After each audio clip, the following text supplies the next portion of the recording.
नमस्कार दोस्तों। तो यहाँ पर हमने NCERT की नवी कक्षा की किताब की प्रश्नावली 7.4 के सारे प्रश्न यहाँ पर ले रखे हैं और इन सभी को हम यहाँ पर हल करेंगे। और ये सारे प्रश्न जो हैं वो इन 3 स्टेटमेंट्स पर आधारित हैं जिनके बारे में हमने पहले ही बात कर चुकी है। वो ये है कि यदि किसी त्रिभुज की 2 भुजाएं असमान हैं तो लंबी भुजा के सामने वाला कोण बड़ा होता है और किसी त्रिभुज में बड़े कोण की सम्मुख भुजा बड़ी होती है। किसी त्रिभुज की 2 भुजाओं का योग तीसरी से बड़ा होता है। तो इन सभी नियमों का हम यहाँ उपयोग करेंगे और इन दिए हुए प्रश्नों को हल करने की कोशिश करें। और पहले प्रश्न में हमें दर्शाना है कि समकोण त्रिभुज में कर्ण सबसे लंबी भुजा होती है। तो मैंने यहाँ पर एक समकोण त्रिभुज बनाया हुआ है जिसमें कोण B एक समकोण है या 90 डिग्री का है। तो यदि कोण B 90 डिग्री का है मतलब कि कोण A प्लस कोण C जो है वो भी 90 डिग्री के बराबर होगा, क्योंकि त्रिभुज के तीनों कोणों का योग जो है वो 180 डिग्री होता है। तो यदि कोण B 90 डिग्री है तो बाकी के बचे हुए 2 कोणों का योग भी 90 डिग्री होगा। और चूंकि इन दोनों में से कोई भी कोण जो है वो 0 के बराबर नहीं है, इसका मतलब ये है कि कोण A जो है वो 90 डिग्री से छोटा है और साथ ही साथ कोण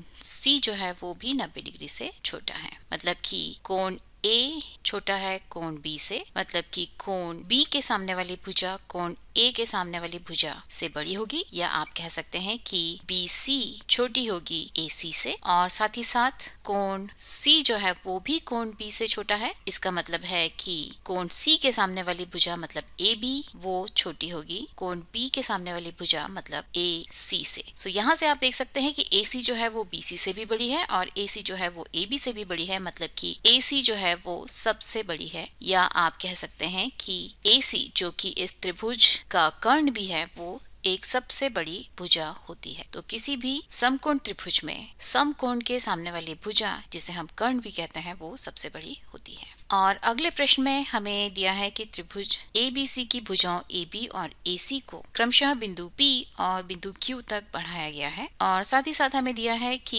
कोण PBC मतलब कि ये वाला कोण जो है वो कोण QCB मतलब कि इस कोण से बड़ा है। तो यहाँ पर कोण PBC जो है वो बराबर होगा कोण BAC प्लस कोण ACB के। किसी भी त्रिभुज में उसका बाहरी कोण जो होता है वो उसके दूरस्थ 2 अंतःकोणों के योग के बराबर होता है। इसे आप त्रिभुज के तीनों कोणों का योग 180 डिग्री होता है उसके उपयोग से सिद्ध कर सकते हैं। तो यहाँ पर कोण B प्लस कोण A प्लस कोण C जो है वो बराबर होंगे 180 डिग्री के। और यहाँ पर यदि आप देखें तो कोण PBC प्लस कोण B ये दोनों मिलके भी 180 डिग्री के बराबर है, मतलब कि ये बाहरी कोण जो है वो इन दूरस्थ 2 अंतःकोणों के योग के बराबर होगा। ठीक है। और साथ ही साथ यदि हम इस बाहरी कोण की बात करें तो कोण QCB बराबर होगा कोण BAC प्लस कोण CBA के। और यहाँ पर आपको दिया हुआ है कि कोण PBC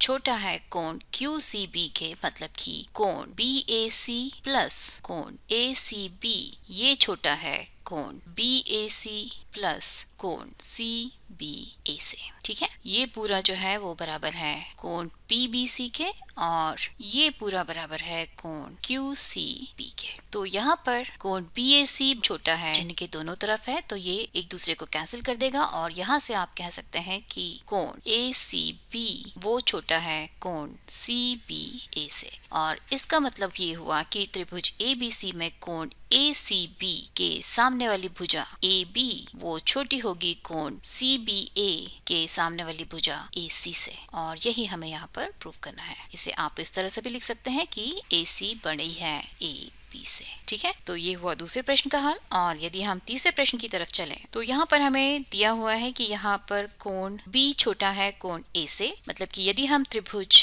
AOB की बात करें तो इसमें हमें दिया है कि कोण B छोटा है कोण A से, मतलब कोण B के सामने वाली भुजा OA छोटी है कोण A के सामने वाली भुजा OB से। और साथ ही साथ हमें दिया हुआ है कि कोण C छोटा है कोण D से। तो यदि हम त्रिभुज OCD की बात करें इसमें कोण C छोटा है कोण D से, मतलब कोण C के सामने वाली भुजा OD छोटी होगी कोण D के सामने वाली भुजा OC से। ठीक है। तो इसे यदि हम इक्वेशन नंबर 1 मान लें और इसे यदि हम इक्वेशन नंबर 2 मान लें और दोनों को यदि हम जोड़ें तो यहाँ पर एक बात ध्यान रखने वाली है कि इस तरह से जब आप 2 इक्वेशंस को जोड़ते हैं तो ये जो बीच वाला चिन्ह है वो एक ही चिन्ह होना चाहिए। जैसे ये लेस देन वाला चिन्ह है और यहाँ पर भी लेस देन वाला चिन्ह है, तभी आप यहाँ पर जोड़ सकते हैं। OA प्लस OD ये छोटा होगा OB प्लस OC से, या OA प्लस OD बराबर होता है AD के, ये छोटा होगा OB प्लस OC या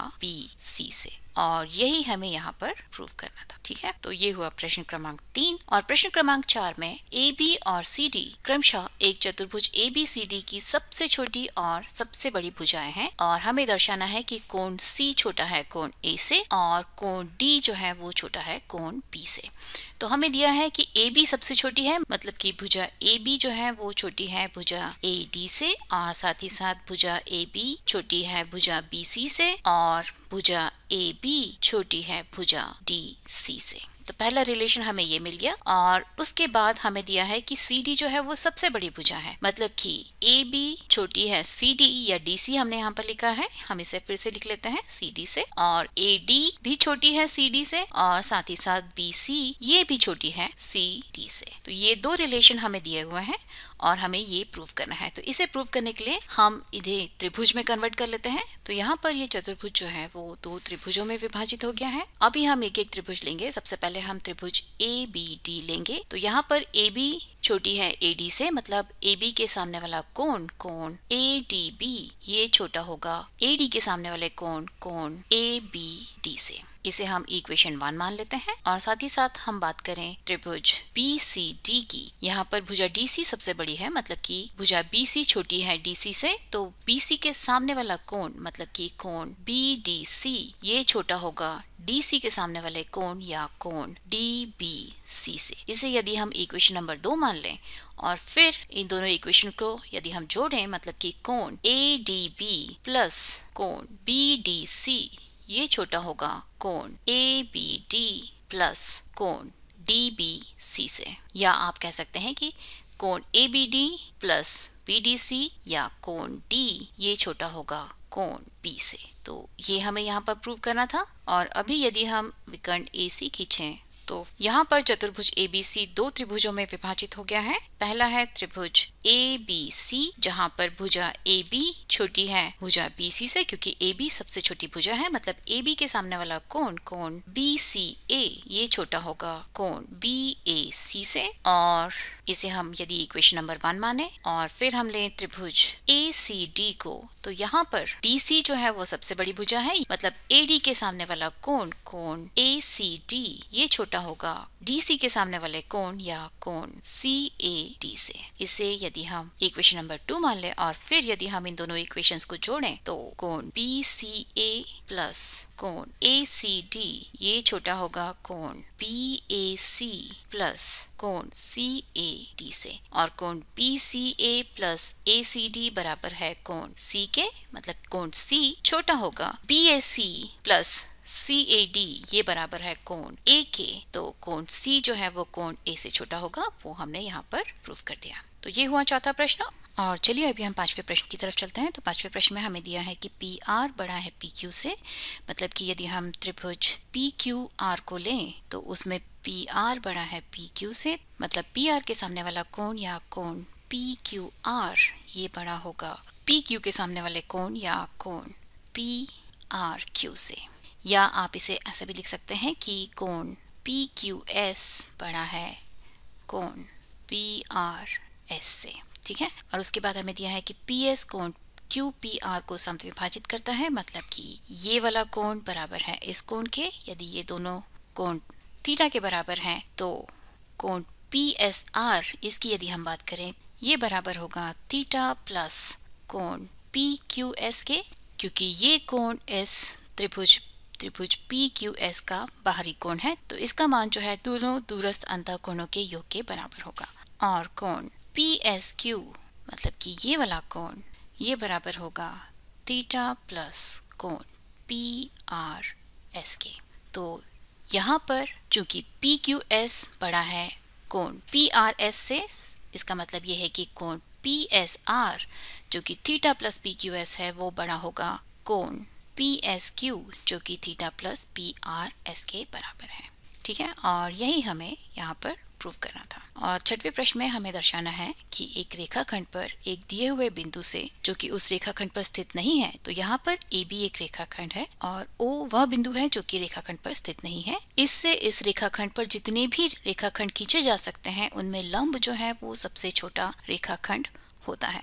तो यहाँ पर OP जो है वो लंबवत है AB के, और बाकी की दोनों रेखाएं OQ और OR जो है वो थोड़ी सी तिरछी रेखा हैं, वे AB पर लंबवत नहीं है। तो यहाँ पर त्रिभुज OPQ को यदि हम लें, इसमें कोण OPQ बराबर है 90 डिग्री के, और ये इस त्रिभुज का सबसे बड़ा कोण है, मतलब कि इसके सामने वाली भुजा OQ जो है वो सबसे बड़ी भुजा होगी, या आप कह सकते हैं OQ बड़ी होगी OP से। और उसके बाद यदि हम बात करें त्रिभुज OQR की, इसमें कोण OQR जो है वो बराबर होगा 90 डिग्री प्लस कोण POQ के।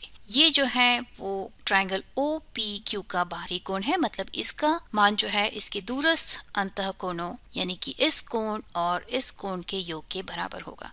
मतलब कि ये जो कोण है वो भी 90 डिग्री से बड़ा है, या आप कह सकते हैं कि त्रिभुज OQR में ये सबसे बड़ा कोण है, मतलब कि इसके सामने वाली भुजा जो है वो इस त्रिभुज की सबसे बड़ी भुजा होगी, या आप कह सकते हैं OR बड़ी होगी OQ से। तो इस तरह से आप देखें कि जैसे जैसे आप इस बिंदु P से दूर जाते जाते हैं, आपको बिंदु O से उस बिंदु तक खींचे गए रेखाखंड जो है वो OP से लंबे होते जाते हैं। उसी प्रकार से यदि आप लेफ्ट हैंड साइड में कुछ लाइन खींचें और इसे यदि मैं P' बोलूं, तो OP' जो है वो बड़ी होगी OP से, और इसे यदि मैं P" बोलूं तो OP" जो है वो बड़ी होगी दोनों OP और OP' से। इसी प्रक्रिया को आप बार बार इस्तेमाल करके इन्हें प्रूव कर सकते हैं।